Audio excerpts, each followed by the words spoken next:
Merci, M. Brahim, pour cette introduction. Donc, là, nous sommes sur le deuxième panel, conflit, médiation et éducation à la paix.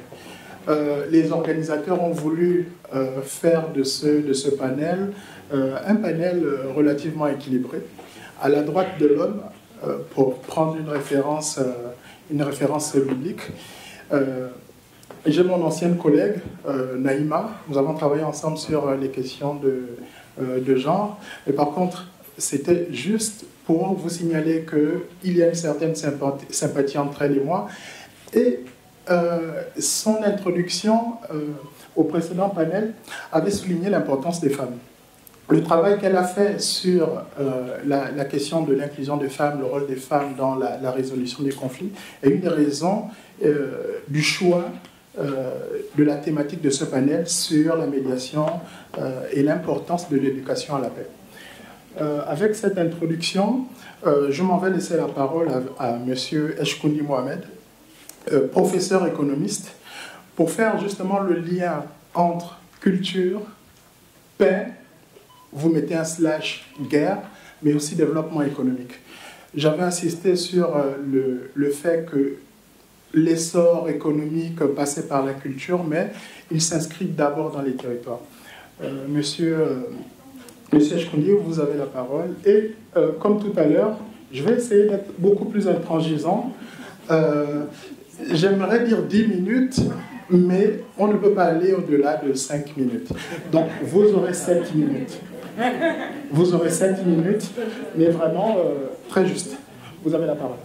Merci beaucoup, monsieur le modérateur. Je commence rapidement par remercier les organisateurs, la Fondation Mohamed VI, le Centre Equilibre, et ainsi que l'Africa Women Forum pour cette initiative louable parce qu'elle me permet de mettre aussi la culture au centre des enjeux de la construction de la paix, bien évidemment. Sans la culture, on ne peut pas faire la paix.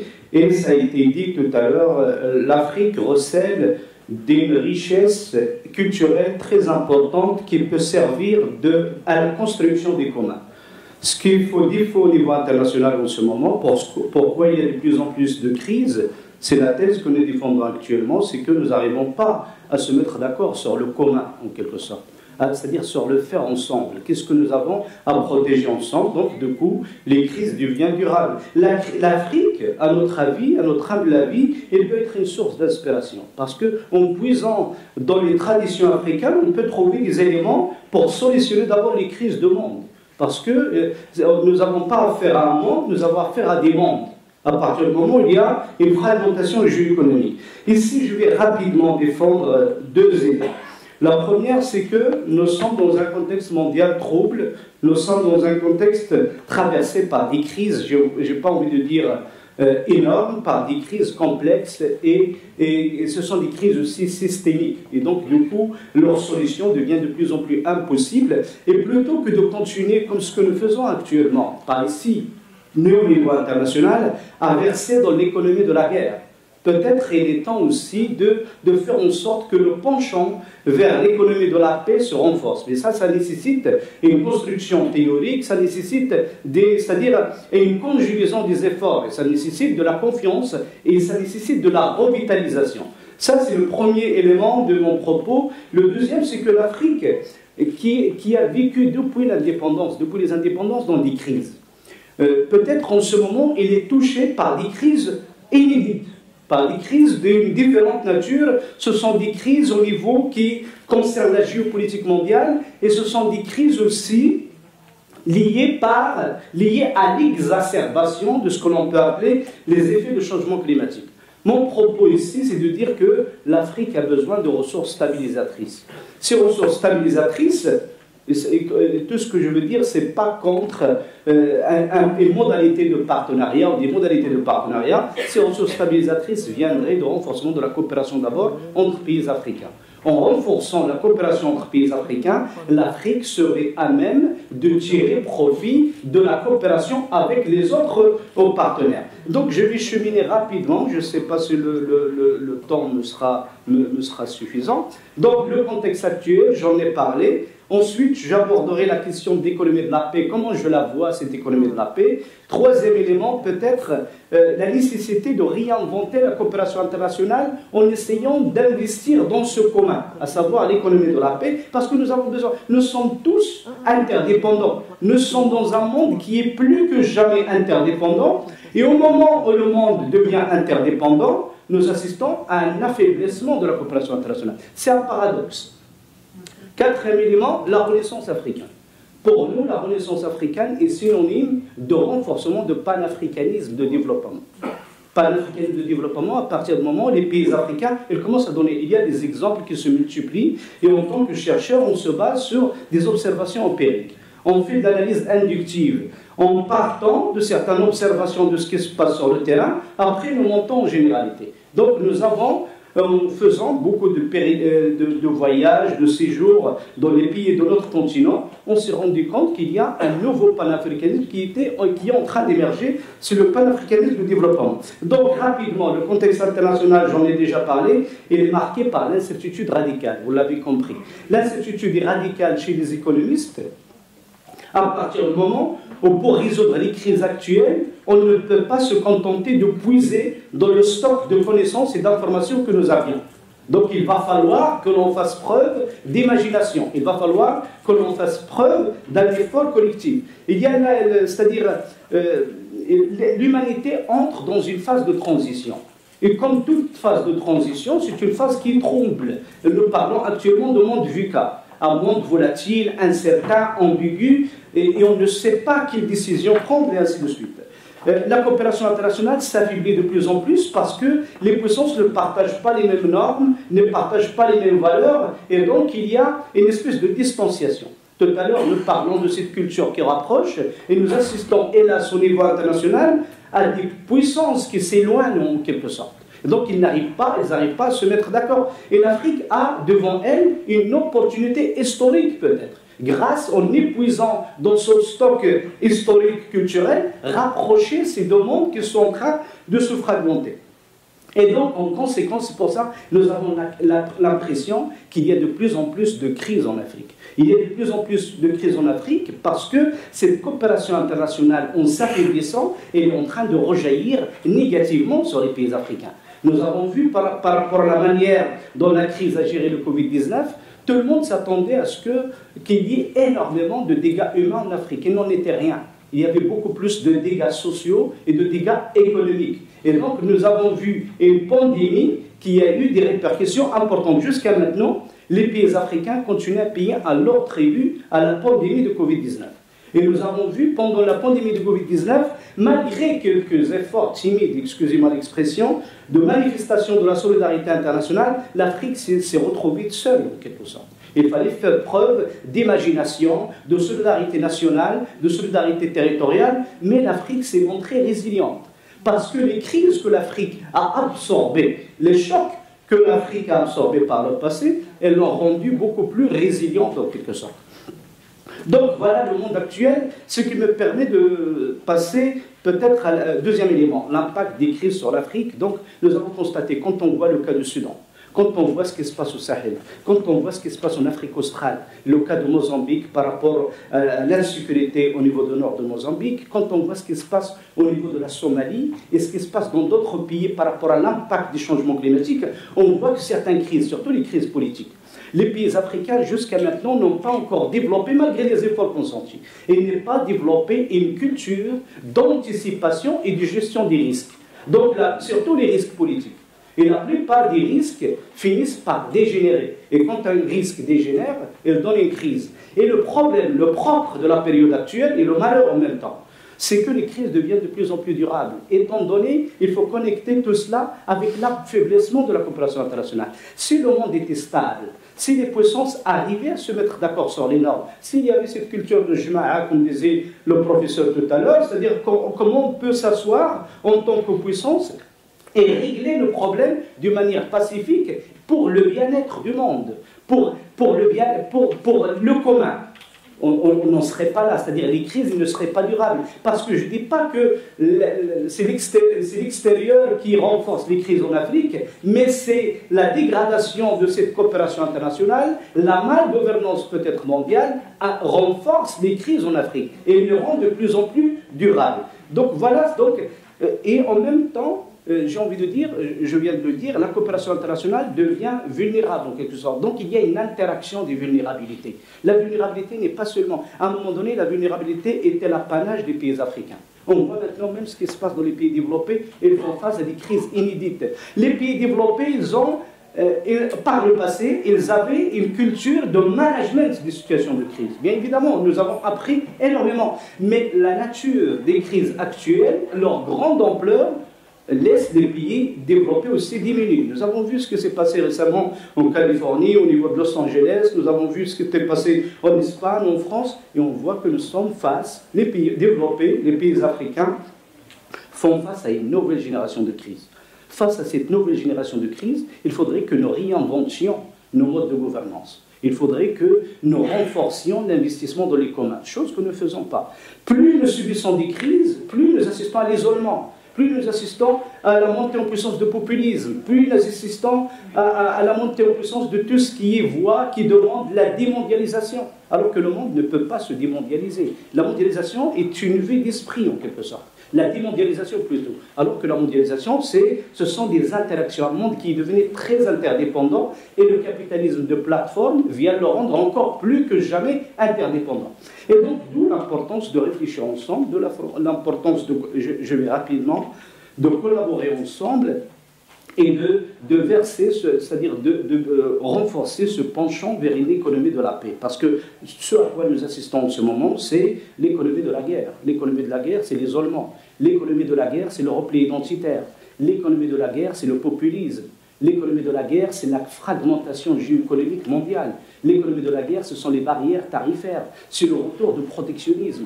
L'économie de la guerre, c'est le fait que chaque pays se retrouve tout seul à parler de la sécurité économique, en quelque sorte, à parler de la sécurité alimentaire comme un impératif des politiques publiques. C'est ça l'économie de la guerre, en quelque sorte. Peut-être, il est important peut-être Gwenaël en dira un mot tout à l'heure, il est important de sensibiliser, d'éduquer à l'économie de la paix.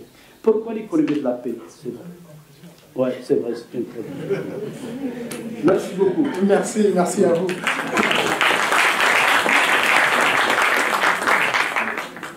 Je soulignais l'effort, le débit était très important, c'est vrai, mais on a pu retenir les renforcements que vous appelez dans votre intervention, le renforcement de la coopération Sud-Sud. Je crois que plusieurs pays africains sont en train de travailler, également avec leurs partenaires, que ce soit européens, asiatiques ou également, on a aussi les représentants américains, de l'Amérique latine ici. Donc, sans transition, on va passer à Naïma Korchi. Merci. Merci, M. Ouattara. Je viens de me dire, puisque j'ai déjà pris la parole tout à l'heure, j'avais le droit qu'à 2 minutes. Donc, je vais faire vite, sérieusement. En fait, moi, puisqu'on parle de culture, il est impossible de ne pas associer culture et les femmes, surtout dans un sujet aussi important que celui de la paix. Et ça, c'est pour une raison toute simple. Quand, par exemple, juste dans vos foyers, dans la maison, quand il y a des disputes, qui règle les disputes à la maison? Ce sont les mamans, les femmes. Donc, les femmes, elles ont inné. Je ne suis pas contre les hommes. Mon adjoint dans l'association, c'est un homme. Moi, pour les deux. Mais c'est pour montrer que chacun, Dieu nous a fait différents physiquement, il nous a donné aussi des capacités. Et comme le disait professeur Karen, on a quelque chose de personnel qui nous pousse à aller dans un domaine précis. Moi-même, c'est en travaillant avec les réfugiés, dans les camps de réfugiés, que j'ai découvert à la fois comment les femmes sont victimes des conflits, mais qu'elles sont aussi de très bonnes médiatrices. Et pour ne pas développer, parce que j'ai très peu de temps, je vais juste donner quelques exemples. Nous avons par exemple des crises où les hommes ne se parlaient pas, se faisaient la guerre. Et ce sont les femmes qui ont obligé les hommes à se parler. Et l'exemple qu'on connaît tous, par exemple, dans la guerre du Sierra Leone et du Libéria, où les hommes, les chefs d'État, ont refusé de se parler. Et les femmes des deux pays ont pratiquement enfermé les deux chefs d'État dans un espace et les ont forcés à dialoguer. Et ça, même un des chefs d'État dit juste qu'une femme est capable de faire ça. Elles ont vraiment imposé aux hommes de discuter. Donc ça, on voit vraiment des résultats concrets. Et pourquoi les femmes ont cette capacité à vouloir la paix plus que les hommes? Parce que les femmes sont les plus grandes victimes des conflits. Et elles sont parce que c'est la population la plus importante, mais aussi elles sont les plus touchées. Par exemple, j'ai travaillé dans plusieurs pays, au Soudan, j'ai fait des missions au Mali, et les femmes sont doublement touchées. Notamment, il y a des victimes, mais il y a aussi des violences physiques, les crimes sexuels. Et donc, les femmes, elles sont impactées des deux côtés. Donc, elles ont cette communion à vouloir la paix des deux côtés. Et quand on fait aussi les organes internationaux viennent pour faire la paix, les femmes sont les premiers relais avec lesquels elles travaillent, parce que la plupart d'entre elles n'ont pas participé au conflit. Donc, il est facile aussi pour les Nations Unies ou l'Union africaine ou les médiateurs de commencer par les femmes, parce que les femmes sont plus facilement acceptées, y compris par les parties belligérantes, parce qu'elles n'ont pas pris les armes. Et aussi à titre individuel, pas seulement dans les conflits, même en question de terrorisme, si vous voyez par exemple des femmes qui ont été victimes de terrorisme, elles ne sont pas dans la revanche. Je veux citer deux exemples que j'ai rencontrés personnellement. Il y avait une Tunisienne, Madame Khadija Afaoui, dont le fils avait été tué dans un acte de terrorisme. Et la franco-marocaine Latifa Ibn Ziaten, dont le fils aussi a été tué en France, victime de terrorisme. Et ces deux femmes-là, au lieu d'appeler pour la revanche, elles ont fondé des associations pour l'éducation à la paix auprès des jeunes. Et Madame Ziaten, par exemple, elle a été dans la petite commune à Toulouse où était su l'assassin de son fils. Et au lieu d'être allée avec un esprit de revanche et de vengeance, elle est partie pour comprendre pourquoi ce jeune a tué son fils, et elle fait de l'éducation, de la sensibilisation. Donc il y a vraiment cette capacité des femmes à aller au-delà de la loi du talion œil pour œil, mais plutôt à la paix.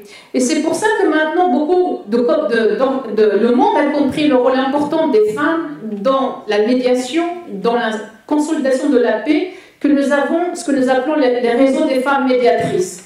Moi j'appartiens au réseau africain, mais il y a le réseau arabe, il y a le réseau du Commonwealth, parce que nous avons vraiment maintenant la preuve que les femmes, quand elles sont associées, aussi bien dans les règlements des communautés, mais aussi au niveau des conflits importants, que quand les femmes sont associées, la paix dure plus longtemps, et je conclus, parce que je l'ai vu moi-même. Quand vous avez par exemple les âmes se taisent et qu'on négocie les hommes, et ça je schématise un petit peu, ils veulent se partager le pouvoir. Moi, je veux la présidence. Moi, je veux tel poste. Moi, je veux ça. Et c'est pour ça que ça ne dure jamais, parce qu'ils ne sont jamais satisfaits. Par exemple, le Sud-Soudan, j'étais à Khartoum, ils ont eu l'indépendance. Et après, le président du Sud-Soudan s'est bagarré avec le Premier ministre parce que ça ne leur suffisait pas. Alors que les femmes, quand elles sont à la table, et je conclus vraiment, les accords de paix durent plus longtemps parce que les femmes mettent sur la table ce qui a causé la guerre, c'est-à-dire les discriminations, le non-respect des minorités, les violences faites sur les femmes, le non-partage égalitaire des ressources naturelles, etc., etc. Et c'est en s'attaquant aux racines, parce que la guerre finalement c'est un échec des droits, c'est en s'attaquant ces racines, c'est les femmes, parce que les femmes sont au cœur des communautés, que quand les femmes sont associées, la paix dure plus longtemps. Et dans cet esprit de culture de paix, les femmes sont intéressantes parce que ce sont les femmes qui éduquent les garçons, les enfants. Et il y a des enfants éduqués à la paix, comme vous l'avez dit tout à l'heure, Hassan II avait ce rêve d'une jeunesse éduquée à la paix. Et c'est en commençant par l'éducation faite par les femmes que peut-être un jour on aura plus de paix et moins de guerre. Et je vous remercie. Merci beaucoup Naïma pour la concision des propos. J'ai noté plusieurs éléments que tu as cités, mais pour faire la transition avec la prochaine intervenante qui est Gwenaëlle Otando, tu as cité tout à l'heure, je me permets de te tutoyer en public parce qu'on se tutoie en privé, tu as dit tout à l'heure que les femmes sont moins portées vers la vengeance. Et elles ont raison d'être moins portées vers la violence, vers la vengeance. Parce que la vengeance d'une femme, elle peut s'étaler sur des décennies et des décennies, parce que c'est elle qui donne le sein à l'enfant. Et donc, si on vous nourrie à la colère, vous allez pérenniser cette colère. Merci. Je passe la parole à Madame Otando. Bonjour, bonjour tout le monde. Et donc, je tiens tout d'abord à remercier donc, les organisateurs, African Women's Forum, le Centre culturel ICRIL, la Fondation Mohamed VI, pour cet événement donc, très important autour d'une thématique tout aussi importante pour notre continent, mais aussi pour la planète. Donc aujourd'hui, on parle donc de la culture et de la paix. Très rapidement, peut-être, je vais compléter un tout petit peu la présentation qui a été faite tout à l'heure, parce que je suis également présidente d'une association. Et donc, c'est surtout avec cette casquette-là que je vais vous parler aujourd'hui, faire ma présentation pour justement porter cette expérience-là associative. Donc aujourd'hui, je disais, on parle donc de la culture et de la paix. On est dans un monde où malheureusement, on le voit, qui est de plus en plus chrysogène, avec la montée de la violence, la montée de l'individualisme, de la défiance et malheureusement aussi le retour des guerres. On voit qu'il y a énormément de littérature, on a parlé de littérature tout à l'heure, autour de la notion de guerre. Il y a énormément de films, d'outils sur la notion de guerre, mais très très peu sur la paix. Il n'y a quasiment pas de livres, pas d'ouvrages sur la paix. Or, la paix, comme tout, en fait, ça s'apprend. Donc, il faut vraiment sensibiliser, éduquer à cette culture de la paix. Et donc là, je pense que là, on a véritablement un rôle à jouer. Et donc, la place et le rôle de la société civile, mais pas que, parce que le premier allié de la guerre, malheureusement, c'est l'indifférence, la guerre qui de plus en plus se banalise. Et donc, le premier ennemi de la paix, donc c'est aussi cette indifférence. Et donc, il faut vraiment qu'on s'approprie ces questions. Les questions de guerre, les questions de paix ne doivent pas rester les questions de soldats ou du diplomate. Elles doivent vraiment être à l'affaire de tous. Et c'est vraiment en nous impliquant tous que je pense qu'on pourra renverser cette tendance-là, ou avec cette montée de la violence, et arriver vers un monde où plutôt on aura plus de coopération et arriver vers cette prospérité partagée dont on parlait aussi tout à l'heure Mohamed. Donc, implication de tous pour justement arriver à ce que Bertrand Badi appelle ces énergies sociales qui font en sorte qu'on puisse basculer d'un paradigme à un autre. Donc, c'est pour porter cette voie-là qu'un autre monde est possible, comme disait Joseph Stiglitz, que je suis là parce que l'éducation à la paix est importante avec notre association, c'est donc l'association de valorisation d'expertise citoyenne, j'insiste sur citoyenne, et de solidarité. L'expertise citoyenne, qu'est-ce que c'est? L'expertise citoyenne, c'est l'expertise d'usage. On estime que si l'on doit parler de pauvreté, de handicap, de tous ces sujets, il faut aller interroger les personnes concernées et que ce sont elles qui ont les véritables solutions à leurs problèmes. Et donc, il y a une grosse dimension de démocratie participative autour de l'association et avec justement un plaidoyer autour du vivre ensemble et notamment autour aussi de l'éducation à la citoyenneté monde. Bon, en France, on l'appelle plus précisément l'éducation à la citoyenneté et à la solidarité internationale. Parce que, comme je l'ai dit tout à l'heure, la paix, l'éducation à la paix, ça s'apprend.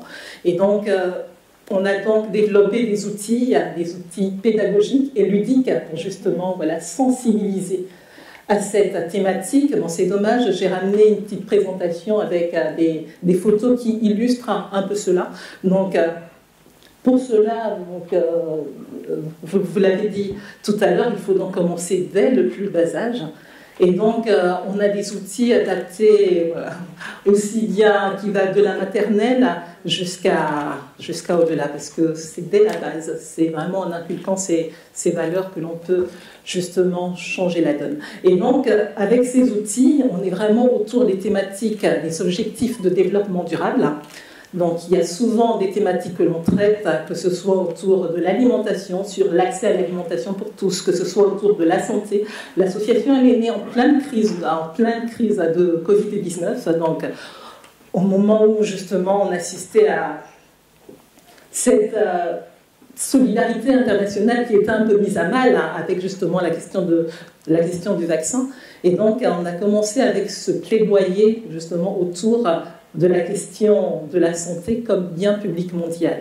On a à cœur aussi, lors des événements que l'on met en place, d'avoir vraiment un public hétérogène. On associe aussi bien des chercheurs, on associe aussi bien la société civile, les professionnels, les jeunes, pour avoir vraiment une analyse la plus fine possible des questions que l'on traite. Donc récemment, on a travaillé aussi justement sur la thématique de la paix, sur les nouvelles voies de la paix, avec un ouvrage aussi qui sortira par la suite. Donc la paix, c'est vraiment l'affaire de tous, et la culture est un formidable outil, justement, qui, on l'a dit, qui fédère et qui permet justement aussi d'illustrer, parce que lorsqu'on parlait des jeunes, des enfants à très bas âge, donc ils ne vont pas rédiger de grands textes, mais à travers le dessin, à travers des tableaux, à travers le modelage, la pâte à modeler, ils arrivent à décrire avec leurs mots et avec leur perception, leur ressenti,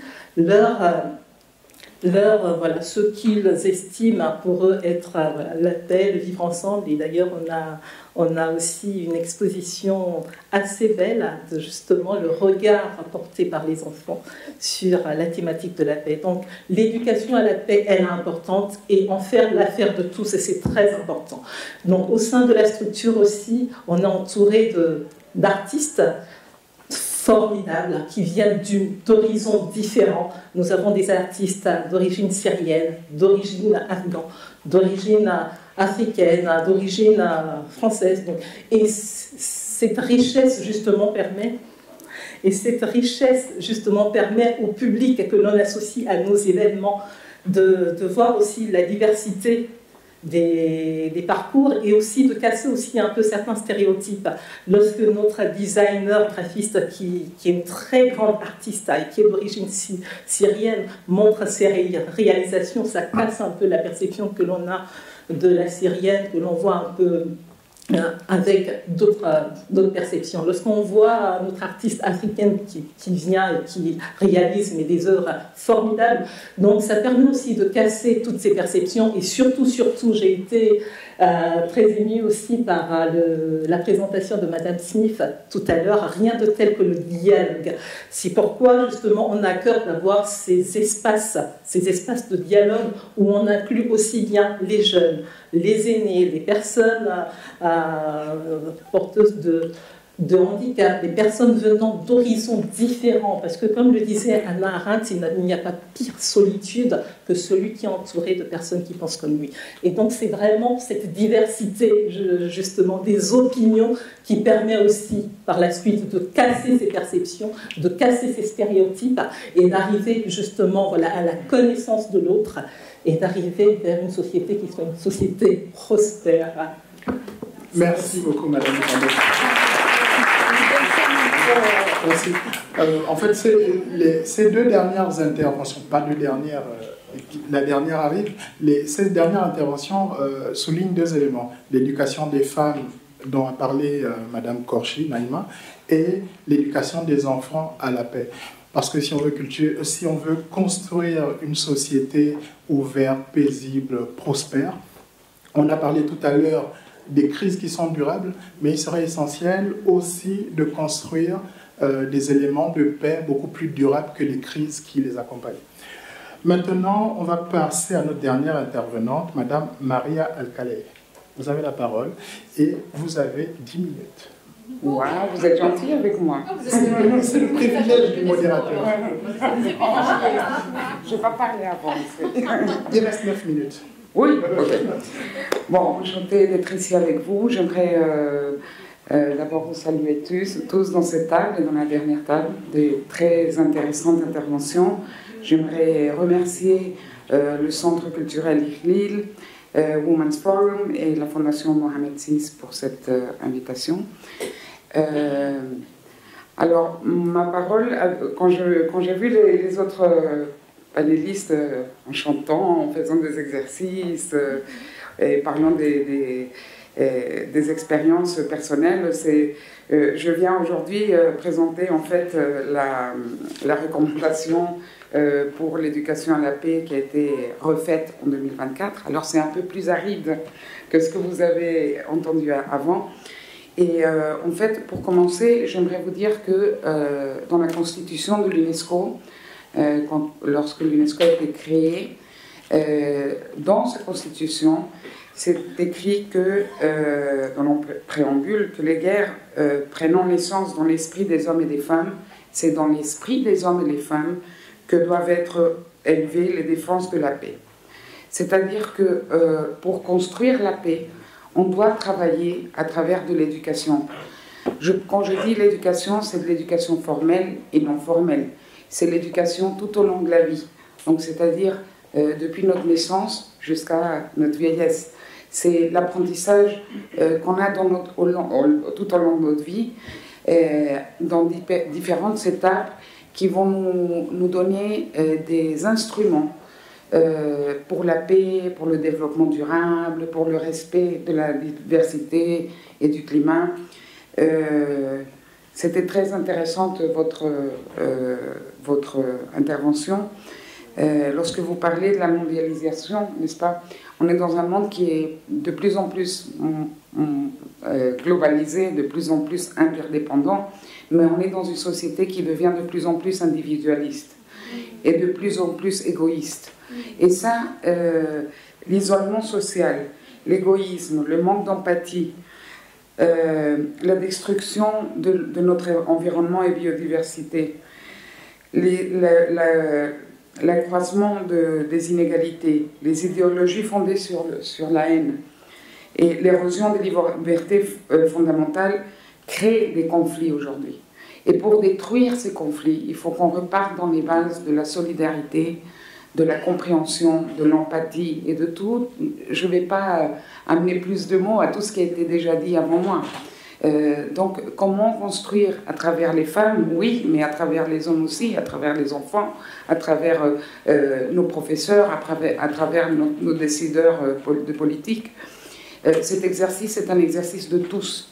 Et nous devons avoir cette économie de la paix, comme vous l'avez dit, ou plutôt que l'économie, ce travail pour la paix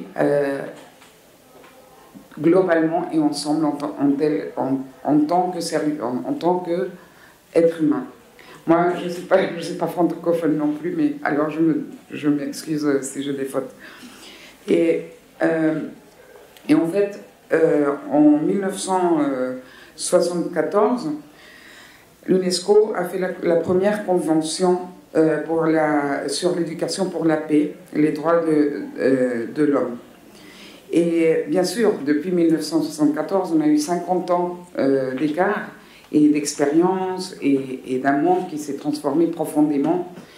Et en respectant le sommet sur la transformation de l'éducation en 2022 et les futurs de l'éducation en 2021, et avec aussi respectant les objectifs de développement durable, dans un effort assez grand, l'UNESCO a, disons, recyclé cette convention en 2023. Et le vrai nom de la convention maintenant, il est énorme. On dit toujours que c'est la recommandation de 2023, parce que le vrai nom, c'est la recommandation de l'éducation pour la paix et les droits de l'homme, la compréhension internationale, la coopération, les libertés fondamentales, la citoyenneté mondiale et le développement durable. C'est grand. Pour le même, moi, je ne le connais pas par cœur. Et en fait, cette convention, en fait, c'est une feuille de route. Je vous invite à la lire, c'est très intéressant, parce que c'est une feuille de route pour guider les sociétés vers un avenir plus juste, plus sain et plus pacifique pour tous. Les fondements juridiques, il est fondé sur le cible 4.7 de l'objectif de développement durable 4, c'est celui de l'éducation, et le 4.7, il parle de tous ces thèmes que j'ai mentionnés tout à l'heure, alors les droits de l'homme, la culture de paix, la question de genre, la question de développement durable, etc. Et pourquoi cette recommandation est unique? Pourquoi elle est aussi intéressante? Parce qu'elle amène plusieurs aspects. Alors, elle donne des orientations concrètes sur comment l'éducation peut favoriser la paix. Il parle de l'éducation tout au long de la vie. Donc, il parle de l'éducation depuis le préscolaire, le scolaire, le collège, formation technique professionnelle, etc.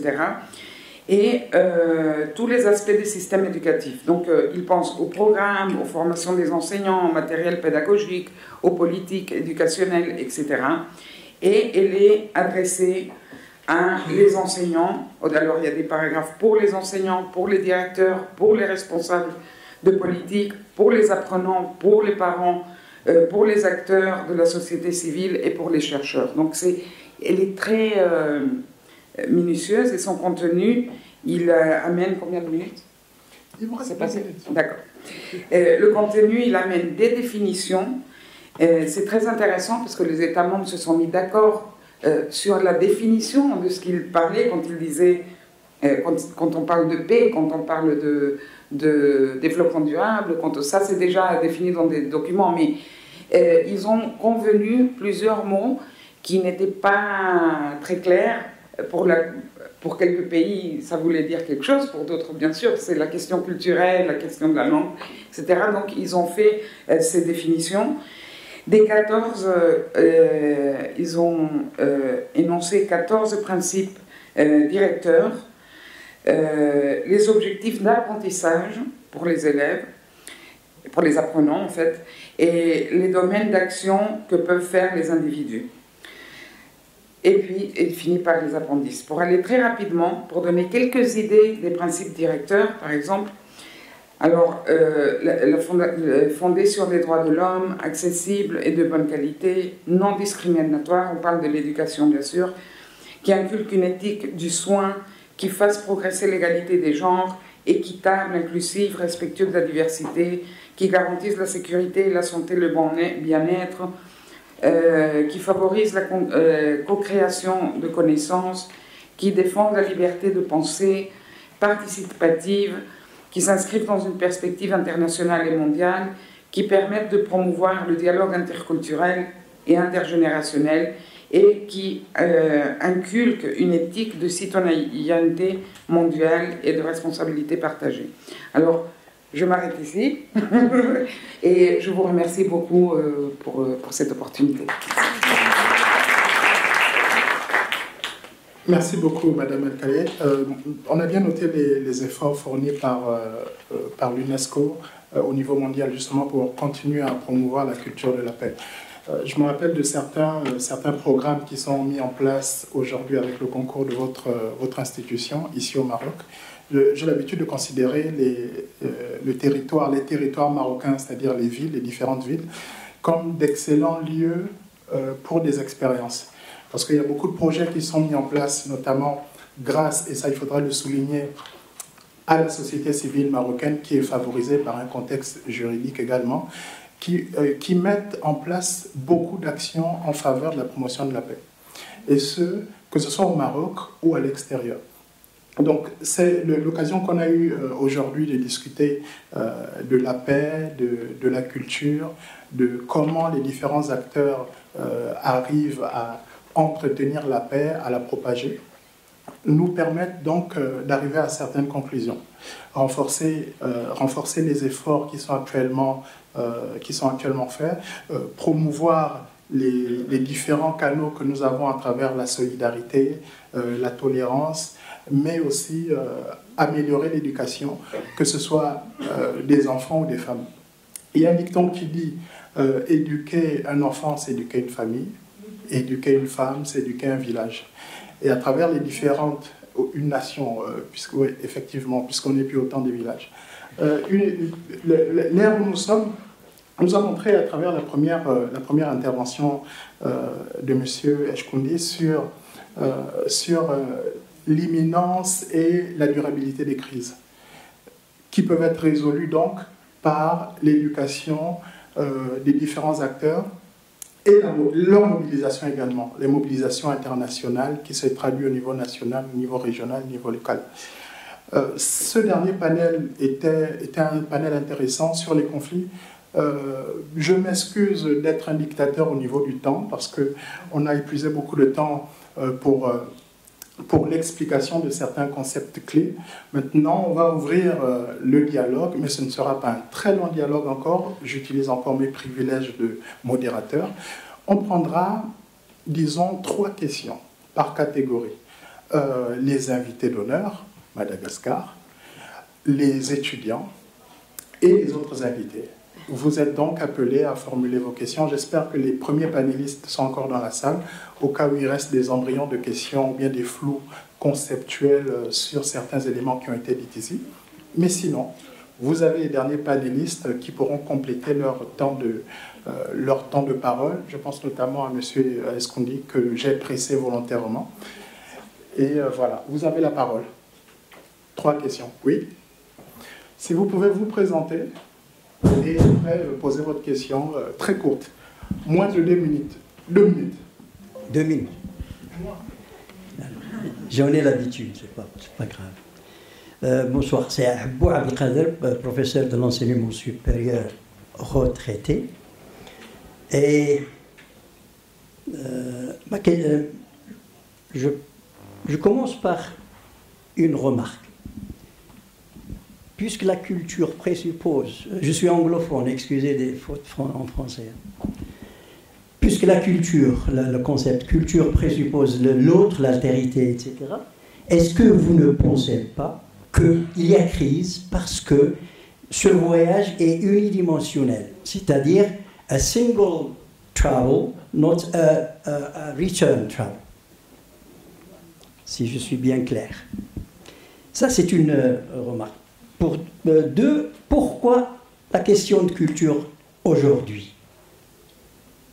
Pour repenser le monde. Pas la paix uniquement en Afrique, mais la paix au monde. Eh bien, parce qu'il y a crise de la culture.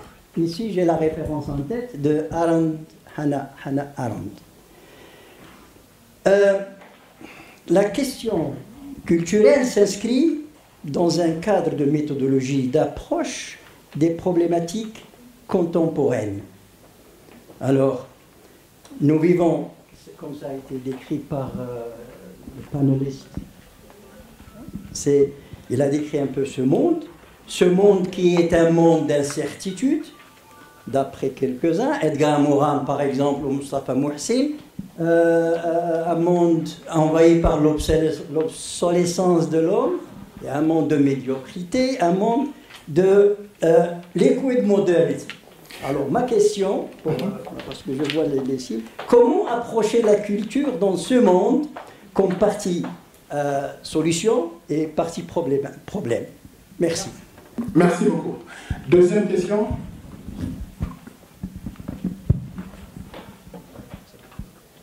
Merci, Madame Mouni Elbaz, dans le business. J'ai une question très importante. On parle toujours, avant de parler, j'ai déduit, d'après mon expérience, que la paix est une question, la guerre est sa réponse. On parle beaucoup de l'économie de la guerre et on oublie le commerce de la paix. Et quand on parle commerce, c'est le comment, c'est la solution. Ma question est la suivante. Est-ce que nous, comme pays africains, est-ce qu'on peut repenser, entre parenthèses, nos relations commerciales? Merci. Troisième et dernière question. Oui, pardon.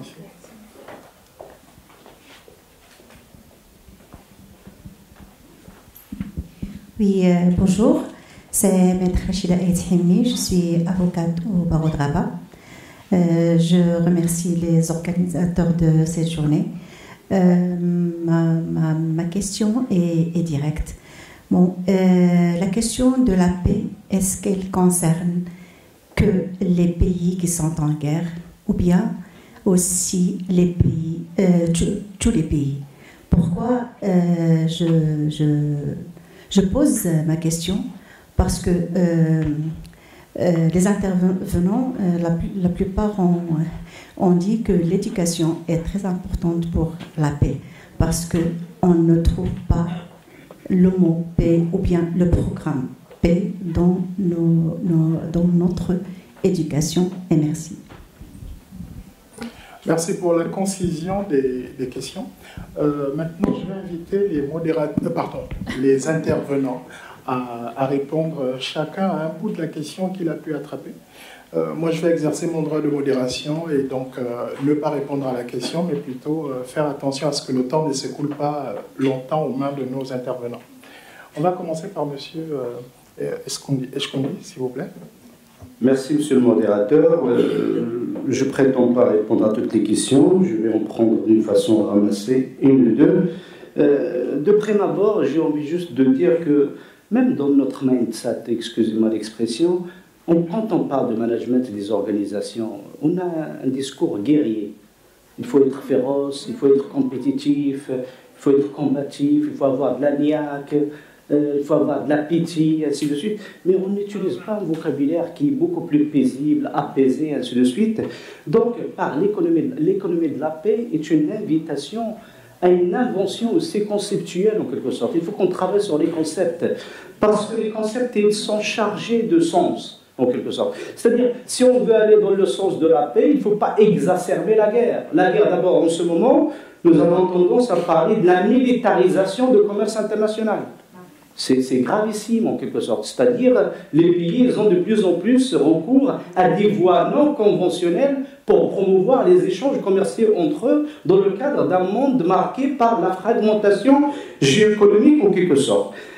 Juste un peu pour aller rapidement vers les spécificités culturelles. Je ne suis pas un spécialiste, mais je sais qu'auparavant, il y avait un seul modèle. Et maintenant, nous nous rendons tous compte que c'est la fin du modèle unique en matière d'inspiration culturelle, en matière de réflexion, en matière de développement, et la porte est grande ouverte à la diversité en quelque sorte. La diversité, c'est-à-dire c'est l'ouverture d'une nouvelle phase historique d'essais-erreurs. C'est-à-dire même le rapport des pays africains avec le monde change de tout au tout. Maintenant les puissances, quand elles se présentent en Afrique, elles ne viennent pas imposer un quelque modèle. Elles viennent dire on va entrer en interaction avec le modèle que vous avez. C'est-à-dire les pays africains sont censés avoir une stratégie de développement, un modèle de développement auquel les autres puissances ils vont essayer d'apporter, c'est-à-dire d'apporter leur contribution en fonction de leur expérience développementiste ou sectorielle. C'est-à-dire, voilà, c'est la fin de modèle unique en matière de développement, et ça c'est important. Et donc, c'est comme le dit Edgar Morin, dans le péril, croit ce qui sauve. Nous sommes dans un contexte chrysogène, mais en même temps, la porte est grande ouverte. C'est un contexte plein d'opportunités. Donc, pourvu que les pays africains, grâce à ce que j'appelle la coopération afro-africaine, l'économie de mutualisation que les pays africains peuvent mettre entre eux pour un peu revoir les modalités de commerce, le commerce entre les pays africains ne doit pas être un commerce conventionnel. Il faut que les pays africains fassent un commerce développementiste, transformationnel, qui les aide à transformer leurs ressources, et ainsi de suite, grâce aux complémentarités. Merci. On a mis en place des complémentarités, la valorisation. Merci beaucoup. Bon, je vais passer la parole à Madame Al-Khalé. Je vais être très rapide. Alors, je voudrais adresser votre question sur l'éducation pour la paix. Et en fait, l'éducation pour la paix, c'est pour tout le monde. C'est pas dans les pays qui sont en guerre seulement, bien sûr. Parce que l'éducation pour la paix, un peu comme le disait Monsieur Mohamed, c'est une construction de mindset. C'est-à-dire, on doit être prêt à savoir... on doit apprendre sur cette culture de paix. On doit être sensibilisé, avoir cette vision. Et surtout, par exemple, l'éducation pour la paix, elle n'est pas uniquement pour la guerre, parce que je peux prévenir des conflits en traitant l'éducation pour la paix. Je peux avoir une vision de prévention de conflits avant même que les conflits arrivent. C'est-à-dire, je préviens que cette guerre vienne. Et si la guerre vient, je peux travailler avec la paix pour reconstruire la paix, la confiance, etc. Et la reconstruction de la paix dans un pays. Et vous avez raison, la paix devrait et doit, et après cette recommandation signée par tous les pays membres, et c'est un peu notre rôle en tant qu'organisation pour l'éducation, de faire un peu ce plaidoyer, si vous voulez, d'insérer tout cela dans les curricula, dans les matériaux pédagogiques, de façon transversale, dans toutes les matières, dans tous les domaines et à tous les niveaux. C'est-à-dire, c'est pas que dans l'école, c'est dans l'université, c'est dans la vie à vie, c'est des programmes de la même façon qu'il y a des programmes ne buvez pas et conduisez. Bon, il faut faire des programmes aussi qui sensibilisent le grand public sur l'importance de la paix et de l'empathie, et il y en a. Par exemple, avant d'être ici, j'étais au Brésil, et il y avait une campagne très intéressante pour le trafic, même pour les voitures. Comment on dit trafic? Pour le trafic, qui disait gentillesse gère gentillesse. Et les gens les mettaient derrière des voitures.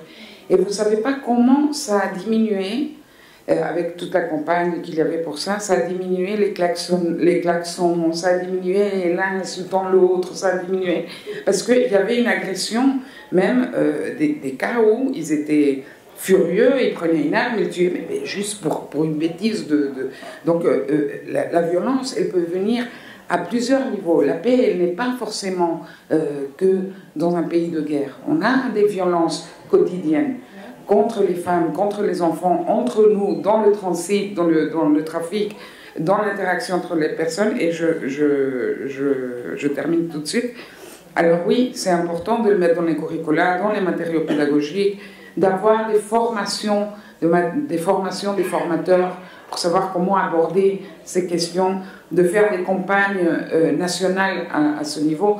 Donc, il faut attaquer les foyers là où il y a la violence, par des politiques publiques, par des campagnes, comme je disais, cet exemple au Brésil, mais aussi il faut apprendre à prévenir, à voir quand ça arrive pour ne pas... Bon, voilà. Merci. Naïma Korché. La question de Maître Aimé et Nami Rachida, en fait, souligne justement que pendant longtemps, notamment en Afrique du Nord, on ne s'intéressait pas aux questions de médiation, de prévention des conflits, parce qu'on faisait le lien, la paix, c'est l'absence de guerre. Donc nous, on n'a pas de guerre, donc pourquoi on doit s'intéresser à la paix? Et c'est pour moi-même, quand j'ai commencé dans ce domaine-là, on était très très peu dans toute l'Afrique du Nord. Et quand j'ai commencé même au Maroc à faire du plaidoyer il y a 10 ans sur l'agenda Fin Paix Sécurité, les gens ne comprenaient pas. Pourquoi vous voulez parler de guerre et de prévention des conflits? On est en paix au Maroc. Mais la paix, ce n'est pas l'absence de guerre.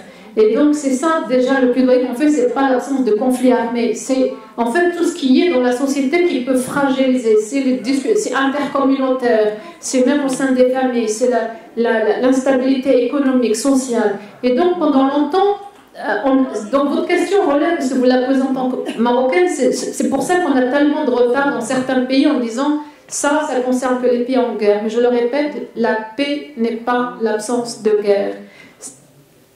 Merci. Madame Etso est venue. Bon, je vais essayer d'aller très vite. Donc, pour répondre à la première question sur le fait qu'il y ait crise aujourd'hui, parce qu'il y a peut-être ce voyage unidimensionnel, et peut-être ça pourra répondre aussi à d'autres questions, il faut dire qu'il y a aussi un peu deux visions de la paix. Il y a la vision occidentale qui est une vision un peu négative de la paix. Et donc ça remonte un peu, on va dire, au XVIIe siècle, notamment avec l'ouvrage de Hobbes et son principe d'État souverain, parce que lorsqu'il théorise justement le principe d'État souverain, pour lui, lorsque les États sont souverains, ils sont complètement libres et ils ne sont mus que par leur propre intérêt. Et donc, lorsque les États sont en conflit, donc pour régler ces conflits, c'est la guerre. Et donc, on a cette vision un peu occidentale de la paix comme justement l'absence de guerre ou l'entre-deux-guerres. On a l'autre vision africaine qui ici, la paix, ce n'est pas l'absence de guerre. La paix, par exemple, en Afrique subsaharienne, on a le principe de Ubuntu. Je ne sais pas, il y en a ici qui sûrement connaissent ça. Le principe de Ubuntu, je suis par ce que nous sommes. Donc, on a parlé tout à l'heure justement aussi de la résolution des conflits en Afrique avec l'arbre à palabres, le baobab, où on préconise vraiment voilà, le principe de coopération et non pas de conflit. Donc ici, la paix en Afrique subsaharienne, la paix, elle a une dimension, voilà, c'est la santé sociale. Dans la culture arabe, la paix, salam, c'est justement le fait d'être sain, d'être préservé. Donc on voit qu'on a une autre dimension, une autre vision de la paix. Et donc ici, voilà, c'est cette vision-là qu'il faut défendre. Et aussi, par rapport à l'éducation, à la culture de la paix, on voit que dans cette vision justement de la paix comme étant la santé sociale, la paix comme étant voilà, l'affaire de tous, on voit que donc il est vraiment important donc d'investir dans l'éducation à la culture de la paix, l'éducation à la citoyenneté monde, par exemple, que l'on met en place dans le cadre de notre association. Ici, il s'agit vraiment de conscientiser, essayer un peu de conscientiser nos jeunes, et pas que, aux enjeux globaux, pour les inciter justement à être des acteurs de changement au niveau de leur territoire. Et donc voilà, tous ces outils sont vraiment importants. Et je préconise aussi le livre de Bertrand Badi, qui est l'un des seuls livres sur le sujet, sur l'art de la paix, où il montre justement les différents bouleversements qu'il y a eu depuis la décolonisation, juste 30 secondes, où il montre que, voilà, première rupture avec la décolonisation, où on voit que les puissances, au final, montrent leur impuissance, et que depuis cette période, les puissances, voilà, partout où il y a eu des guerres, les puissances n'ont gagné aucune guerre. Donc déjà, première bascule, on montre justement l'impuissance des puissances. Deuxième bascule justement avec la guerre froide, la fin de la guerre froide, donc la fin de la dépolarisation, où nous ne sommes plus dans cet équilibre justement de puissance, qui est un équilibre très fragile justement en matière de paix. Et troisième rupture justement avec la mondialisation, on montre que nous sommes tous dans le même bateau, et le principe d'inclusion a donné aussi une autre image de la paix. Il y a Boutros Ghali et Kofi Annan qui disaient que justement l'absence de paix, c'est le fait de pouvoir justement avoir une sécurité non pas seulement physique, mais aussi alimentaire. Merci. Une sécurité aussi. Donc on voit justement comment on arrive à une autre dimension de la paix, et que la paix, c'est justement cette affaire et cette implication de chacun et chacun. Merci beaucoup. Merci. Je suis désolé, j'ai eu le rôle du méchant, mais c'était vraiment pour essayer de nous... Parce qu'en ce moment, je suis le seul obstacle à la pause café, qui nous dira au revoir. Donc, pour vous permettre d'aller à la pause café, je vais finir par deux choses. La première, partir sur ce qui a été dit sur les femmes, en rappelant une chose. Derrière un grand homme se trouve une femme, n'est-ce pas? Mais par contre, il paraît que la nuit porte conseil. Et j'ai appris au Mali que ce n'est pas la nuit qui porte conseil. C'est la femme qui est derrière le grand homme qui porte conseil à cet homme. Mais l'homme a masqué ça et il a dit, il est sorti le matin en disant « La nuit porte conseil ». C'est un enseignement du Mali. Sur ce, je dis aux Malgaches, Valoma, et aux autres, au revoir. Merci beaucoup pour votre écoute.